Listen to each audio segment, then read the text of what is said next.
Hello, my name is Ryan Kinchin. I'm with High Desert Math Tutor, and today I want to talk to you about what is an angle. So I've noticed over the last few years of tutoring that many people, middle school, high school, and college, have trouble actually describing what an angle is. And I've seen people that grossly misunderstand what an angle is in high school and middle school very frequently. So what an angle is how far something turns or rotates. So let me write that down. So an angle is how far something turns or rotates. Now, part of the reason that students in my experience have misunderstood what an angle is because they see the drawings that teachers put on boards, but teachers assume students are perceiving the drawing the same way the teachers are. So what we have here, there's a point here where something is residing, it's standing there. Let's say me, I'm standing at this point. So I can represent the direction I'm looking by drawing an angle facing the direction I'm looking. Now for me as a person, I can twist and rotate, and you can see me rotating on the ground. But how do you show that on the board? So the idea is we'll show how far something rotates like this. We start by facing this direction. At the point where we're standing, we're going to stay there, but twist where we're focusing. For us with the arrowhead always signifies the direction we're looking.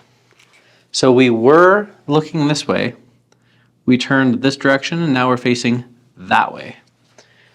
To really emphasize the direction we're turning, if we want to show that, which we do this commonly in trigonometry, is we can draw an arrow that's part of an arc that shows the direction we had turned. So the amount of space between the direction we were initially looking and the direction that we stop at, the new direction that we're looking, that space in between, that is where we put our angle. But overall, just remember, an angle is how far we actually turned. So we're standing still in this one position. We were initially facing that direction. We terminate or we finalize our turning facing this direction. And that's all an angle really is. So like I said, I've seen many students over the last few years that have surprised me in the fact that they didn't fully understand this idea. And it's not their fault. It's just a matter that we commonly talk and make assumptions that everyone's on the same page when we're talking about concepts such as angles. And this constituted a video for us to really just take a moment to focus in on the single idea before continuing on with talks of geometry, trigonometry, calculus. One last example I just want to draw really quickly. So if we draw, let's say, a triangle, just to represent our understanding of angles, if we are focusing on an angle in this corner at this vertex of the triangle, we could initially just imagine we're looking this way, then we're going to turn so that now we're facing that direction. So any open space, even though we're not necessarily looking one way to another way, describing that amount of space that you would have to turn from facing this direction to facing this direction, this space is always what we call an angle, or what describes the amount of space there.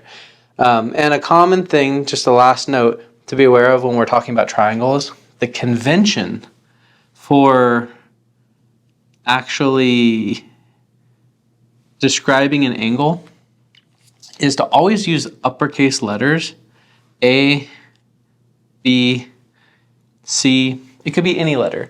A, B, and C are very common for triangles. But the convention is to use uppercase letters when we're describing angles. And across from this angle, we would use a lowercase letter to describe the length of each side. That would be side B. This here is side A. And across from angle C is side C. So 2 points. An angle is how far something turns or rotates. You always need a point that is at the center of the rotation.